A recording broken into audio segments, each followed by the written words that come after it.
नमस्कार दोस्तों, स्वागत है आपका टू द पॉइंट क्लासेस में। मेरा नाम है अजय। आज मैं आप सबको रेलवे स्पीडी में आए हुए भारतीय अर्थव्यवस्था के सारे वन लाइनर प्रश्न एक ही वीडियो में कराने जा रहा हूं। और ये वीडियो थोड़ा लंबी होने वाली है, लेकिन इसमें आपको स्पीडी में जितने भी अर्थव्यवस्था से क्वेश्चन पूछे गए हैं सारे क्वेश्चन इसी में मिलेंगे। तो चलिए स्टार्ट करते हैं अपने पहले क्वेश्चन से। लेकिन उससे पहले अगर आपको वीडियो अच्छा लगे तो वीडियो को लाइक करें, हमारे चैनल को सब्सक्राइब करें। और जैसा कि आपको पता ही होगा कि रेलवे क्या है, क्वेश्चन का बस लैंग्वेज चेंज करके क्वेश्चन को बार बार वही पूछता है। ठीक है, तो चलिए शुरू करते हैं अपने पहले क्वेश्चन से। तो आज का पहला प्रश्न है भारतीय अर्थव्यवस्था से, अर्थशास्त्र का जनक कौन है? तो एडम स्मिथ जी हैं। अगला क्वेश्चन है भारतीय अर्थव्यवस्था है किस प्रकार की? विकासशील अर्थव्यवस्था है। अगला प्रश्न है तृतीय विश्व थर्ड वर्ल्ड शब्द का प्रयुक्त होता है, कहाँ प्रयोग होता है? विकासशील देशों के संदर्भ में प्रयोग होता है। अगला प्रश्न है पूंजीवादी तथा समाजवादी अर्थव्यवस्था अपनाने वाला पहला देश कौन था? क्रमशः अमेरिका और रूस था।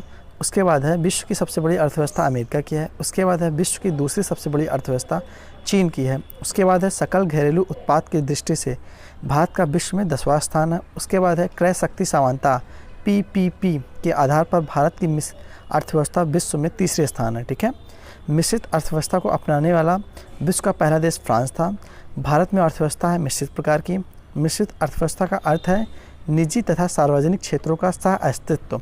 अगला प्रश्न है मिश्रित अर्थव्यवस्था का प्रारंभ 1948 में हुआ। अगला प्रश्न है मानव विकास रिपोर्ट जारी करता है कौन करता है? 1990 से संयुक्त राष्ट्र विकास कार्यक्रम UNDP united national development programme. अगला प्रश्न है मानव विकास सूचकांक HDI ह्यूमन डेवलपमेंट इंडेक्स का आकलन का आधार है जीवन प्रत्याशा, शिक्षा का स्तर एवं प्रति व्यक्ति आय। अगला प्रश्न है HDR 2014 के अनुसार मानव विकास के मामले में भारत का स्थान 135वां था 187 देशों में। ठीक है, अगला प्रश्न है मानव विकास रिपोर्ट 2014 के अनुसार मानव विकास मामले में प्रथम देश नॉर्वे था तथा अंतिम देश नाइजर था। ठीक है, मैं आप लोगों को नया डाटा भी अवेलेबल करा दूंगा वीडियो के लास्ट में। ठीक है, अगला प्रश्न है भारत की पहली मानव विकास report human development research report जारी की गई थी, अप्रैल 2002 में जारी की गई थी। भारत के मानव विकास रिपोर्ट को जारी करता है योजना आयोग जारी करता है। राज्य स्तरीय मानव विकास रिपोर्ट जारी करने वाला भारत का पहला राज्य मध्य प्रदेश था। अगला प्रश्न है सर्वप्रथम राष्ट्रीय आय का आकलन किया गया था 1868 में दादा भाई नौरोजी के द्वारा। अगला प्रश्न है राष्ट्रीय आय समिति का गठन अगस्त 1949 में हुआ था। अगला प्रश्न है राष्ट्रीय आय समिति ने अपनी पहली रिपोर्ट पेश की थी 1951 में। अगला प्रश्न है राष्ट्रीय आय है एक प्रवाह, स्टॉक नहीं है।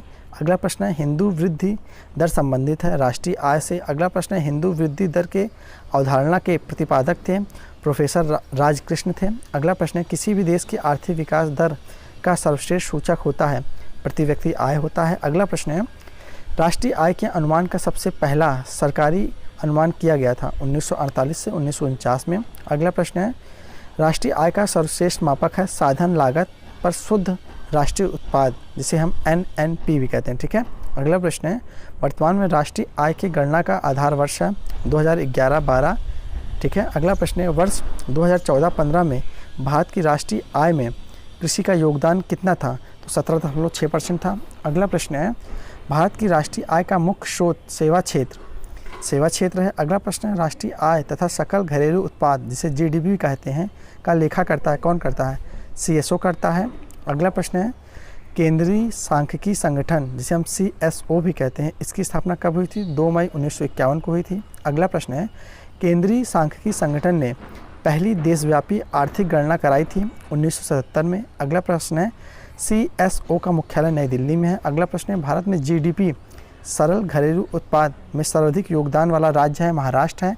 अगला प्रश्न है राष्ट्रीय लेखा सांख्यिकी कहलाता है श्वेत पत्र कहलाता है। अगला प्रश्न है श्वेत पत्र प्रकाशित करता है CSO प्रकाशित करता है। अगला प्रश्न है भारतीय सांख्यिकी संस्थान है कोलकाता में है। अगला प्रश्न है 2014-15 में GDP में प्राथमिक क्षेत्र कृषि, द्वितीयक क्षेत्र उद्योग तथा तृतीयक क्षेत्र सेवा का योगदान अनुमानित है क्रमशः 17.6%, 29.7% तथा 52.7%। ठीक है, अगला प्रश्न है राष्ट्रीय आय में सर्वाधिक योगदान है तृतीयक क्षेत्र अर्थात सेवा क्षेत्र का। अगला प्रश्न है प्राथमिक क्षेत्र संबंधित है कृषि, पशुपालन, मत्स्य पालन से, जिसमें हम लोग क्या होता है रॉ मटेरियल यूज़ करते हैं, ठीक है। अगला प्रश्न है द्वितीयक क्षेत्र संबंधित है। द्वितीयक क्षेत्र हमारा उत्पादन से संबंधित होता है, जैसे विनिर्माण, निर्माण, विद्युत, जलापूर्ति से। तृतीयक क्षेत्र हमारा सेवा क्षेत्र होता है। सेवा क्षेत्र के अंतर्गत क्या क्या होता है, जैसे सेवा क्षेत्र, व्यापार, परिवहन, संचार आदि, ठीक है। अगला प्रश्न है प्रति व्यक्ति आय मामले में अग्रणी देश है जापान। अगला प्रश्न है वर्ष 2013-14 में भारत में सर्वाधिक तथा न्यूनतम प्रति व्यक्ति आय वाला राज्य था, क्रमशः गोवा तथा बिहार। अगला प्रश्न है भारत में गरीबी का मापन का आधार है न्यूनतम कैलोरी उपभोग के मौद्रिक मान, ठीक है। अगला प्रश्न है ग्रामीण तथा शहरी क्षेत्र में एक व्यक्ति के प्रतिदिन के भोजन में होना चाहिए क्रमशः 2400 कैलोरी तथा 2100 कैलोरी होना चाहिए, ठीक है। अगला प्रश्न है भारत में गरीबी का आकलन किया जाता है लकड़वाला फार्मूला के आधार पर। अगला प्रश्न है लकड़वाला फार्मूला को स्वीकृति प्रदान की गई थी 11 मार्च 1997 को योजना आयोग द्वारा। अगला प्रश्न है अंत्योदय कार्यक्रम का उद्देश्य है गरीबों में सबसे गरीब की सहायता करना। अगला प्रश्न है अंत्योदय कार्यक्रम सर्वप्रथम प्रारंभ कहाँ हुआ था, राजस्थान में हुआ था। अगला प्रश्न है भारत में बेरोजगारी संबंधित आंकड़े तैयार किए जाते हैं राष्ट्रीय प्रतिदर्शा सर्वेक्षण द्वारा। अगला प्रश्न है भारत के कृषि क्षेत्र में पाई जाने वाली बेरोजगारी है अदृश्य प्रच्छन्न बेरोजगारी। अगला प्रश्न है ये क्वेश्चन एनटीपीसी में पूछा गया था। अगला प्रश्न है व्यापार चक्र की मंदी के समय उत्पन्न बेरोजगारी कहलाता है चक्रीय बेरोजगारी। अगला प्रश्न है भारत में बेरोजगारी का स्वरूप है संरचनात्मक है। अगला प्रश्न है ग्रामीण क्षेत्र में पाई जाने वाली बेरोजगारी है किस प्रकार की, मौसमी बेरोजगारी कृषि क्षेत्र में। अगला प्रश्न है शहरी क्षेत्र में पाई जाने वाली बेरोजगारी है खुली और प्रत्यक्ष बेरोजगारी है। अगला प्रश्न है वित्तीय वर्ष की अवधि होती है 1 अप्रैल से 31 मार्च। अगला प्रश्न है प्रथम वित्त आयोग का गठन 1951 में हुआ था। अगला प्रश्न वित्त आयोग का गठन होता है राष्ट्रपति द्वारा अनुच्छेद 280 के तहत, ठीक है। अगला प्रश्न वित्त आयोग के प्रथम अध्यक्ष केसी नियोगी जी थे। अगला प्रश्न वित्त आयोग के अध्यक्ष की नियुक्ति राष्ट्रपति करता है। अगला प्रश्न वित्त आयोग का कार्यकाल होता है 5 वर्षों के लिए। अगला प्रश्न वित्त आयोग में सदस्यों की संख्या होती है 5 अध्यक्ष सहित। अगला प्रश्न अब तक गठित वित्त आयोगों की संख्या कितनी है, 14। अगला प्रश्न है 14वें वित्त आयोग का गठन 2013 में किया गया था। अगला प्रश्न है 14वें वित्त आयोग की अवधि थी 2015 से 2020 के। अगला प्रश्न है 14वें वित्त आयोग के अध्यक्ष YV रेड्डी जी हैं। अगला प्रश्न है वित्त आयोग का मुख्य कार्य है केंद्र तथा राज्य के बीच राजस्व का बंटवारा करना। अगला प्रश्न है 6वें वेतन आयोग के अध्यक्ष हैं BN कृष्णा। अगले प्रश्न है योजना आयोग का गठन 15 मार्च 1950 को किया गया था, को 1946 में गठित नियोगी समिति के सिफारिश पर किया गया था। अगला प्रश्न है योजना आयोग का प्रस्ताव दिया था जॉन मिथाई ने। अगला प्रश्न है योजना आयोग संस्था थी परामर्शदात्री एवं गैर संवैधानिक, ठीक है। अगला प्रश्न है योजना आयोग का अध्यक्ष होता है प्रधानमंत्री। अगला प्रश्न है योजना आयोग के प्रथम अध्यक्ष एवं उपाध्यक्ष थे क्रमशः पंडित जवाहरलाल नेहरू तथा गुलजारी लाल नंदा जी। अगला प्रश्न है योजना आयोग का मुख्य कार्य था पंचवर्षीय योजना का निर्माण करना तथा उसकी रूपरेखा तैयार करना। अगला प्रश्न है योजना आयोग के अंतिम अध्यक्ष तथा उपाध्यक्ष थे क्रमशः नरेंद्र मोदी तथा मोन्टेग सिंह आहलूवालिया, ठीक है। अगला प्रश्न है योजना आयोग के स्थान पर किस नई संस्था का गठन हुआ, तो नीति आयोग का। अगला प्रश्न है नीति आयोग भारतीय राष्ट्रीय भारत परिवर्तन संस्था अस्तित्व मई 1 जनवरी 2015 को। अगला प्रश्न है नीति आयोग के अध्यक्ष होता है प्रधानमंत्री। अगला प्रश्न है नीति आयोग के प्रथम अध्यक्ष एवं उपाध्यक्ष हैं क्रमशः नरेंद्र मोदी एवं अरविंद पनगड़िया। अगला प्रश्न है नीति आयोग संस्था है गैर संवैधानिक परामर्शदात्री एवं विशेषज्ञ संस्था है। अगला प्रश्न है योजना आयोग द्वारा इंडिया विजन 2020 का दस्तावेज प्रस्तुत हुआ था 23 जनवरी 2003 को। अगला प्रश्न है इंडिया विजन 2020 में सकल घरेलू उत्पाद GDP का लक्ष्य निर्धारित है 9%। अगला प्रश्न है सुपर कैबिनेट कहलाता है योजना आयोग। अगला प्रश्न है राष्ट्रीय विकास परिषद NDC का गठन हुआ था 6 अगस्त 1952 को। अगला प्रश्न है NDC संस्था है गैर संवैधानिक। अगला प्रश्न है NDC का अगला प्रश्न है राष्ट्रीय विकास परिषद के सदस्यों में शामिल होते हैं कौन कौन, केंद्रीय मंडल के सदस्य, राज्य के मुख्यमंत्री, केंद्र शासित प्रदेशों के प्रशासक एवं योजना आयोग के सदस्य। अगला प्रश्न है राष्ट्रीय विकास परिषद का मुख्य कार्य है पंचवर्षीय योजना का अनुमोदन तथा अंतिम स्वीकृति प्रदान करना। अगला प्रश्न है भारत में योजना का स्वरूप है मिश्रित है। अगला प्रश्न है भारत के लिए नियोजित अर्थव्यवस्था पुस्तक को लिखा था विश्वेश्वरैया ने, जिसको 1934 में लिखा गया था। अगला प्रश्न है गांधी योजना को तैयार किया था श्री मन्ना नारायण ने 1944 में। अगला प्रश्न है बॉम्बे प्लान पंचवर्षीय योजना लागू किया गया था 1944 में 8 उद्योगपतियों द्वारा। अगला प्रश्न है, जन योजना जिसे पीपल्स प्लान कहते हैं निर्मित की गई थी श्री M.N. राय तथा द्वारा अप्रैल 1945 में। अगला प्रश्न है, सर्वोदय योजना को प्रस्तुत किया था जयप्रकाश नारायण ने जनवरी 1950 में। अगला प्रश्न है, नियोजन से तात्पर्य है आर्थिक नियोजन। अगला प्रश्न है, आर्थिक नियोजन को सर्वप्रथम अपनाया रूस ने। अगला प्रश्न है,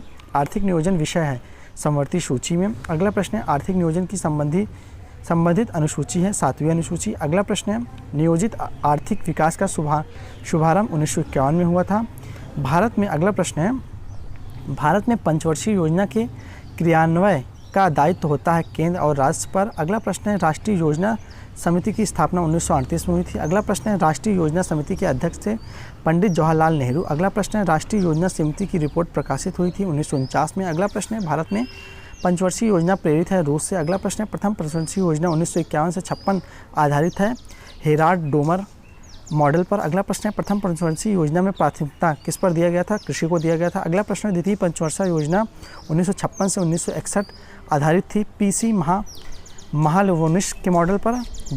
अगला प्रश्न है, द्वितीय पंचवर्षीय योजना में सर्वप्रथम सर्वोच्च प्राथमिकता दी गई थी भारी एवं आधारभूत उद्योगों पर। अगला प्रश्न है, राउरकेला उड़ीसा, भिलाई छत्तीसगढ़ व दुर्गापुर पश्चिम बंगाल इस्पात कारखानों की स्थापना की गई थी दूसरी योजना काल में। अगला प्रश्न है, पंडित जवाहरलाल नेहरू ने अधिक काम, अधिक उत्पादन और अधिक वितरण का नारा दिया था दूसरी पंचवर्षीय योजना में। अगला प्रश्न है, तृतीय पंचवर्षीय योजना 1961 से 66 के बीच पर यह डोमर समृद्धि मॉडल पर आधारित थी। अगला प्रश्न है, तृतीय पंचवर्षीय योजना में प्राथमिकता दी गई थी अर्थव्यवस्था को स्वावलंबी एवं स्वस्फूर्त बनाने को। अगला प्रश्न है, अब तक की सबसे असफल योजना है तृतीय पंचवर्षीय योजना। अगला प्रश्न है, तृतीय योजना का विकास दर, लक्ष्य एवं प्राप्ति दर था क्रमशः, जो लक्ष्य था 5.6% का लेकिन प्राप्ति हुई थी 2.8% का। अगला प्रश्न है, तृतीय पंचवर्षीय योजना के असफलता का कारण था भारत पाक युद्ध जो कि 1965 में हुआ था। अगला भारत चीन युद्ध जो कि 1962 में हुआ था एवं भयंकर अकाल। ठीक है। अगला प्रश्न है, 3 वार्षिक योजनाओं का काल था 1966 से 1969। अगला प्रश्न है, 3 वार्षिक योजनाओं को संज्ञा दी जाती है योजना अवकाश से जो 1966 से 1969 के बीच की थी। अगला प्रश्न है, हरित क्रांति एवं बोकारो स्टील प्लांट 1968 की शुरुआत हुई थी योजना अवकाश में। अगला प्रश्न है, चतुर्थ योजना का काल था 1969 से 74 के बीच में। अगला प्रश्न है, चतुर्थ पंचवर्षीय योजना की रूपरेखा तैयार की गई थी D.R. गॉडगिल ने। अगला प्रश्न है, गॉडगिल योजना कहलाता है चतुर्थ योजना। अगला प्रश्न है, चतुर्थ योजना का उद्देश्य था स्थिरता के साथ विकास। अगला प्रश्न है, पंचवर्षीय योजना का काल था 1974 से 1979 के बीच में। अगला प्रश्न है, पंचवर्षीय योजना की रूपरेखा तैयार की थी D.P. धर ने। अगला प्रश्न है, पंचवर्षीय योजना का मुख्य उद्देश्य था गरीबी का उन्मूलन एवं आत्मनिर्भरता। अगला प्रश्न है, 1 वर्ष पूर्व से ही समाप्त योजना थी पाँचवीं पंचवर्षीय योजना। अगला प्रश्न है, इंदिरा गांधी ने गरीबी हटाओ का नारा दिया था पाँचवीं पंचवर्षीय योजना काल में। अगला क्वेश्चन है, काम के बदले अनाज 1977 से 78 कार्यक्रम की शुरुआत हुआ था 5वीं योजना काल में। अगला प्रश्न है, 1974 में राष्ट्रीय न्यूनतम आवश्यकता कार्यक्रम NMNP लागू हुआ था 5वीं योजना में। अगला प्रश्न है, अनवरत योजना रोलिंग प्लान का कार्यकाल था 1978 से 80 के बीच। अगला प्रश्न है, अनवरत योजना देन है गुन्नार मॉडल की। अगला प्रश्न है, अनवरत योजना के प्रतिपादक थे रेगनर फिश। अगला प्रश्न है, अनवरत योजना आधारित थी गांधीवादी मॉडल पर। अगला प्रश्न है, नाबार्ड की स्थापना हुई 6ठी योजना में 1980 से 85 के बीच में। अगला प्रश्न है, राष्ट्रीय ग्रामीण रोजगार योजना प्रारंभ हुई थी 6ठी योजना काल में। अगला प्रश्न है, 7वीं पंचवर्षीय योजना 1985 से 90 की रूपरेखा तैयार की गई थी रामकृष्ण हेंगर ने। अगला प्रश्न है, इंदिरा आवास योजना 1985 से 86 तथा जवाहर रोजगार योजना 28 अप्रैल 1989 का प्रारंभ हुआ था 7वीं योजना काल में। अगला प्रश्न है, नेहरू रोजगार योजना अक्टूबर 1989 प्रारंभ हुई थी 7वीं योजना काल में। अगला प्रश्न है, 8वीं पंचवर्षीय योजना 1992-97 के बीच में रूपरेखा तैयार की थी प्रणब मुखर्जी ने। अगला प्रश्न है, 8वीं योजना का मुख्य उद्देश्य था मानव संसाधन का विकास। अगला प्रश्न है, अब तक की सर्वाधिक सफल योजना है 8वीं पंचवर्षीय योजना। 8वीं योजना का विकास दर, लक्ष्य एवं प्राप्ति थी, जो हमारा लक्ष्य था 5.6% का लेकिन प्राप्ति हुई थी 6.8% की। तो ये हमारी सबसे सफल योजना थी। ठीक है, अगला प्रश्न है, महिला समृद्धि योजना 2 अक्टूबर 1993 का प्रारंभ हुआ था 8वीं योजना काल में। अगला प्रश्न है प्रधानमंत्री रोजगार योजना 15 अगस्त 1993 को स्टार्ट हुई थी 8वीं योजना काल में। अगला प्रश्न है, 9वीं योजना 1997 से 2002 का मुख्य उद्देश्य था सामाजिक न्याय और समानता के साथ आर्थिक समृद्धि। अगला प्रश्न है, 10वीं योजना का काल था 2002 से 2007। अगला प्रश्न है, अब तक की सबसे विकास दर वाली योजना थी 10वीं योजना। अगला प्रश्न है, 10वीं योजना का विकास दर लक्ष्य एवं प्राप्ति थी क्रमशः 8% इसका लक्ष्य था, लेकिन प्राप्ति हुई थी 7.6% की। ठीक है, ये सबसे ज़्यादा प्राप्ति हुई थी अब तक की सभी योजनाओं में। अगला प्रश्न है, 11वीं योजना की अवधि थी 2007 से 2012। अगला प्रश्न है, 11वीं पंचवर्षीय योजना का मुख्य लक्ष्य था आर्थिक समृद्धि दर को बढ़ाना। अगला प्रश्न है, 12वीं योजना की अवधि थी 2012 से 17 के बीच। अगला प्रश्न है, अंत्योदय अन्न योजना का प्रारंभ किया गया था 25 दिसंबर 2002 ईस्वी को। अगला प्रश्न है, अन्नपूर्णा योजना आरंभ की गई थी 1 अप्रैल 2002 ईस्वी को। अगला प्रश्न है, TRYSEM योजना की शुरुआत हुई थी 15 अगस्त 1979 को। अगला प्रश्न है, 20 सूत्री कार्यक्रम की शुरुआत 1974 से 75 के बीच में हुई थी। अगला प्रश्न है, राष्ट्रीय ग्रामीण रोजगार योजना नेशनल रूरल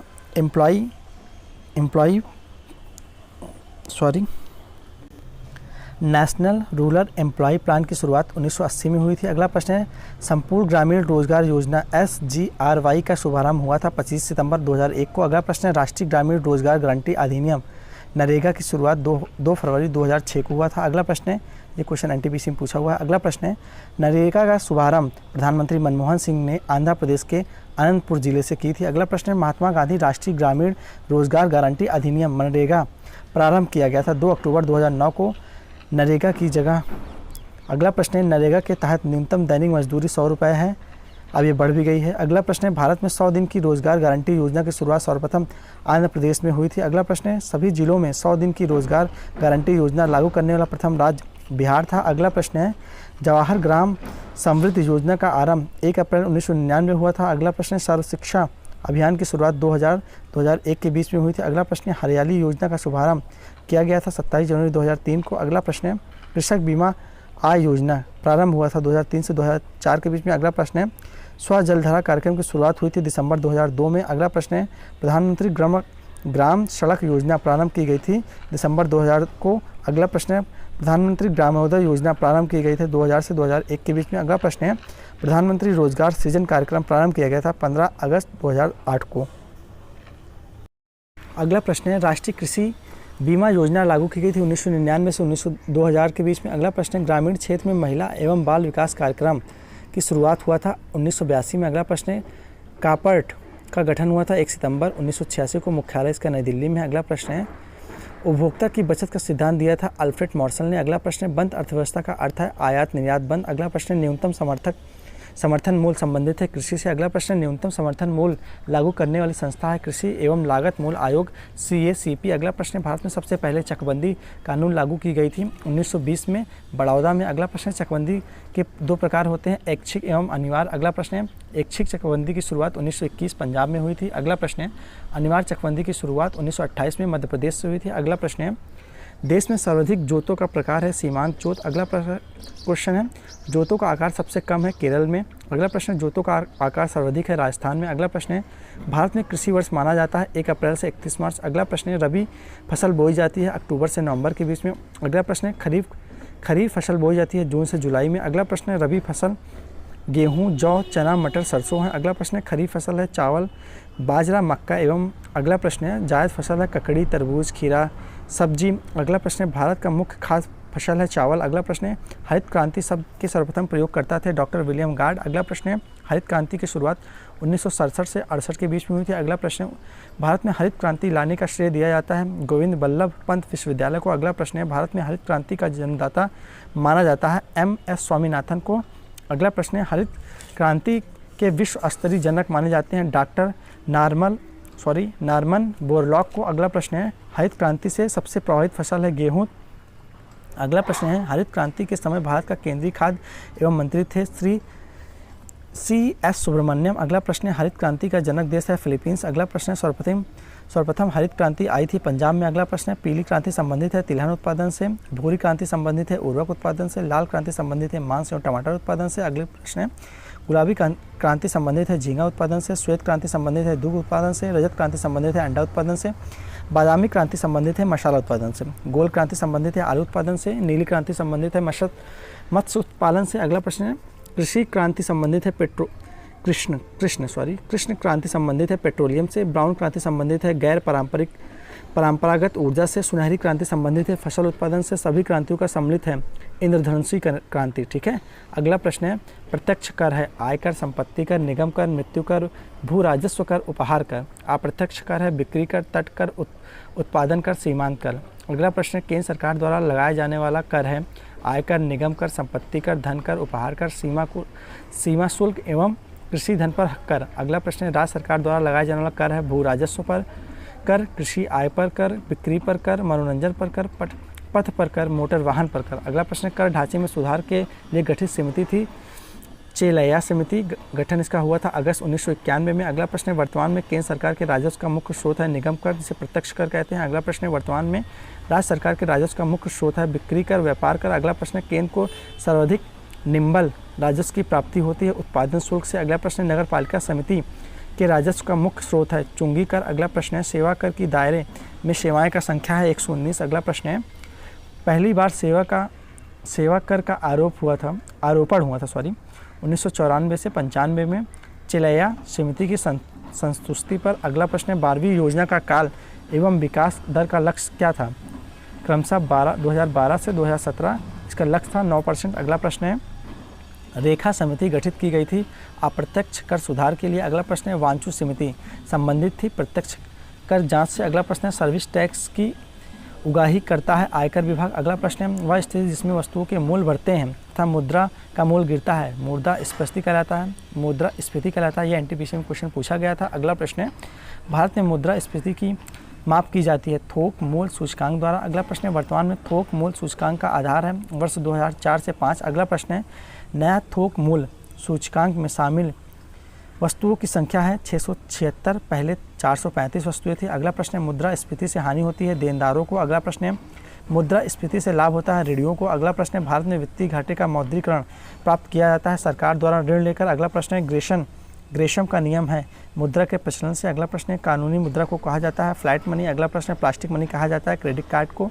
अगला प्रश्न है मुद्रा आपूर्ति की सर्वाधिक तरल माप है M1। अगला प्रश्न है मुद्रा पूर्ति की विस्तृत मुद्रा कहलाता है M3। अगला प्रश्न है गिल्ट एड्ज बाजार संबंधित है सोना चांदी से। अगला प्रश्न है भारत में विदेशी मुद्रा का सर्वाधिक व्यय होता है पेट्रोलियम उत्पादों के आयात पर। अगला प्रश्न है भारत को सर्वाधिक विदेशी मुद्रा प्राप्त होता है रत्न एवं आभूषण से। अगला प्रश्न है भारत सर्वाधिक आयात करता है तेल एवं पेट्रोलियम पदार्थ का। अगला प्रश्न विश्व में मुद्रा की मीट्रिक प्रणाली सर्वप्रथम अपनाई गई थी 1990 में फ्रांस में। अगला प्रश्न है भारत में मुद्रा की मीट्रिक प्रणाली को अपनाया गया था 1 अप्रैल 1957 को। अगला प्रश्न है मुद्रा अवमूल्यन का उद्देश्य होता है निर्यात को बढ़ावा तथा आयात को कम करना। अगला प्रश्न निर्यातकों एवं आयातकों को वित्तीय सहायता प्रदान करता है निर्यात आयात बैंक। अगला प्रश्न है निर्यात आयात बैंक जिसे हम एक्सिम बैंक भी कहते हैं इसकी स्थापना 1 जनवरी 1982 को हुई थी। अगला प्रश्न है भारत में जीवन बीमा देता है भारत में जीवन बीमा की देन है ब्रिटेन की। अगला प्रश्न है दीर्घकालीन वित्त उपलब्ध कराने वाली संस्था है UTI, LIC, GIC। अगला प्रश्न है सामान्य बीमा निगम जिसे GIC भी कहते हैं इसकी स्थापना 1972 में हुई थी। अगला प्रश्न है भारत में सामान्य बीमा व्यय का राष्ट्रीयकरण हुआ था 1971 में। अगला प्रश्न है भारतीय जीवन बीमा जिसे LIC भी कहते हैं की स्थापना हुई थी 1 सितंबर 1956 में। अगला प्रश्न है भारत की सबसे बड़ी म्यूचुअल ट्रस्ट संस्था है UTI। अगला प्रश्न है भारतीय यूनियन ट्रस्ट जिसे हम UTI की भी कहते हैं इसकी स्थापना 1 जुलाई 1964 को इसका मुख्यालय मुंबई में है। अगला प्रश्न है भारत का पहला म्यूचुअल फंड US 64 है। अगला प्रश्न है US 64 योजना समाप्त की गई थी 31 मई 2003 को। अगला प्रश्न है राष्ट्रीय कृषि एवं ग्रामीण बैंक जिसे हम नाबार्ड भी कहते हैं इसकी स्थापना 12 जुलाई 1982 को शिवरामन समिति के रिपोर्ट पर तैयार की गई थी। अगला प्रश्न है भारत का प्रतिभूत मुद्रणालय सिक्योरिटी प्रिंटिंग प्रेस तथा बैंक नोट प्रेस स्थापित है क्रमशः नासिक, हैदराबाद, देवास हमारा कोलकाता में है। अगला प्रश्न है भारत में सरकारी समितियों का ढांचा है त्रिस्तरीय है। अगला प्रश्न नकदी से प्राप्त मजदूरी कहलाती है मौद्रिक मजदूरी। अगला प्रश्न है पूंजी साधन का प्रतिफल होता है ब्याज। अगला प्रश्न है आर्थिक समृद्धि का अर्थ होता है उत्पादन में वृद्धि। अगला प्रश्न है भारतीय रिजर्व बैंक की स्थापना 1 अप्रैल 1935 को तथा इसका राष्ट्रीयकरण 1 जनवरी 1949 को हुआ था। अगला प्रश्न है भारतीय रिजर्व बैंक की स्थापना की गई थी हिल्टन आयोग की सिफारिश पर। अगला प्रश्न है देश का बड़ा सार्वजनिक बैंक है भारतीय स्टेट बैंक, इसकी स्थापना 1 जुलाई 1955 को हुई थी। अगला प्रश्न है भारत में बैंकों का राष्ट्रीयकरण की संस्तुति प्रस्तुत की गई थी हजारी समिति ने। अगला प्रश्न है भारत सबसे पहले 14 बड़े व्यापारिक बैंकों का राष्ट्रीयकरण किया गया था 19 जुलाई 1969 को। अगला प्रश्न है दूसरी बार 6 अन्य व्यापारिक बैंकों का राष्ट्रीयकरण किया गया था 15 अप्रैल 1980 को।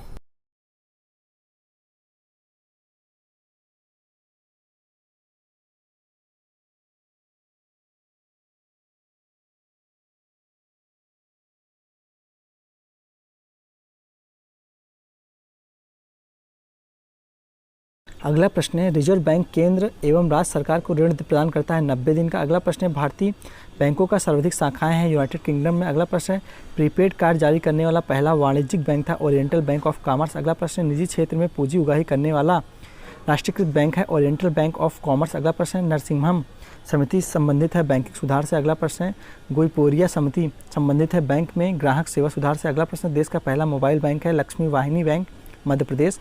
अगला प्रश्न है देश का प्रथम तैरता एटीएम स्थापित किया गया था कोच्चि में एसबीआई का। अगला प्रश्न है यूटी बैंक लिमिटेड का 30 जुलाई 2007 में नया रखा गया है एक्सिस बैंक लिमिटेड। इस क्वेश्चन का कहने का मतलब है यूटी बैंक लिमिटेड जिसकी स्थापना 30 जुलाई 2007 को हुआ था, इसका नया नाम रखा गया है एक्सिस बैंक लिमिटेड। ठीक है। अगला प्रश्न है आरबीआई अपने अनुसूची बैंकों को जिस दर पर ऋण उपलब्ध कराता है वह कहलाता है बैंक दर। अगला प्रश्न है बैंक आरबीआई द्वारा निर्धारित राशि को जब प्रतिभूत के रूप में अपने पास रखता है तो वह कहलाती है वैधानिक तरलता दर, जिसे SLR कहते हैं। अगला प्रश्न बैंक आरबीआई द्वारा निर्धारित राशि को जब नकद के रूप में आरबीआई के पास जमा करे तो वह कहलाता है नकद आरक्षण अनुपात CRR। अगला प्रश्न है भारत में सरकारी बैंकों की शुरुआत हुई थी 1904 में। अगला प्रश्न है मौद्रिक नीति की घोषणा भारतीय रिजर्व बैंक द्वारा की गई थी प्रति 6 माह के लिए। अगला प्रश्न है भारतीय औद्योगिक विकास बैंक IDBI की स्थापना की गई थी 1 फरवरी 1964 को। अगला प्रश्न है मानसून का जुआ कहा जाता है भारतीय बजट को। अगला प्रश्न है बजट पूर्व आर्थिक समीक्षा प्रस्तुत की जाती है केवल लोकसभा में। अगला प्रश्न है घाटे का बजट कहलाता है जब सरकारी आय व्यय से कम हो। अगला प्रश्न है बाजार के नियम के प्रतिपादक थे JB से।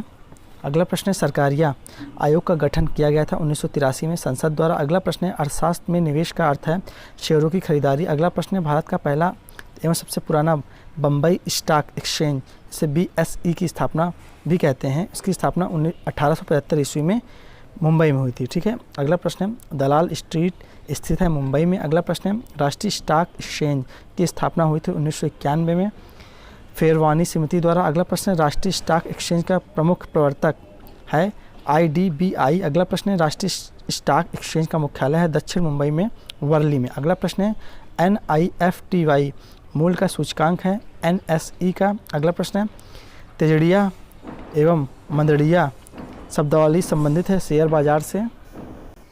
अगला प्रश्न है भारत में मान्यता प्राप्त स्टॉक एक्सचेंज की संख्या कितनी है 23। तो अगला प्रश्न है BSE का संवेदी सूचकांक का आधार वर्ष है 1778 से 1779 तक। अगला प्रश्न है BSE का राष्ट्रीय सूचकांक का आधार वर्ष है वर्ष 1983 से 84 ईस्वी। नास्डैक है अमेरिका का शेयर बाजार।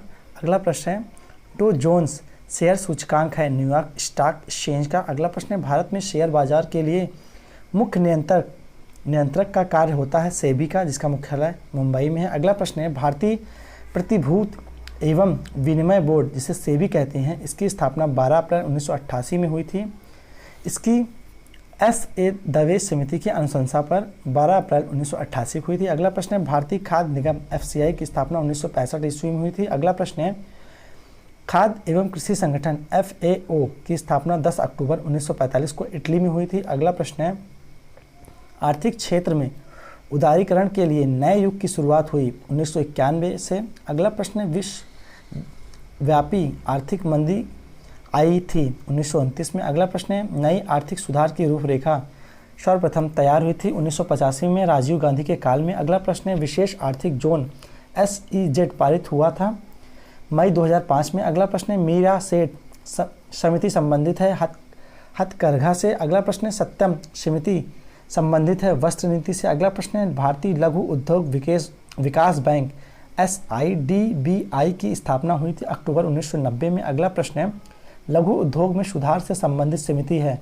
आदिब हुसैन समिति। अगला प्रश्न है स्वतंत्र भारत में प्रथम औद्योगिक नीति शुरू हुई थी 6 अप्रैल 1948 को। अगला प्रश्न है भारत का सबसे बड़ा उद्योग सूती उद्योग है। अगला प्रश्न है विश्व का सबसे बड़ा निर्यात उद्योग पर्यटन है। अगला प्रश्न है भारत में सर्वप्रथम लौह इस्पात कारखाना स्थापित हुआ 1907 में संकाची जमशेदपुर में। अगला प्रश्न है देश में महारत्न एवं नवरत्न दर्जा प्राप्त कंपनियों की संख्या क्रमशः 7 एवं 17 है। अगला प्रश्न है कोर सेक्टर का अर्थ है चयनित आधारभूत उद्योग। अगला प्रश्न है कोर सेक्टर का उद्योग कहा जाता है सीमेंट लोहा इस्पात पेट्रोलियम भारी मशीनरी इत्यादि को। अगला प्रश्न है NTPC की स्थापना हुई 1975 में। अगला प्रश्न है तेल एवं प्राकृतिक गैस आयोग ONGC की स्थापना हुई 1956 ईस्वी में। अगला प्रश्न है पहला राज्य वित्त निगम स्थापित किया गया 1953 में पंजाब में। अगला प्रश्न है भारत में प्रथम जल विद्युत शक्ति गृह प्रारंभ हुआ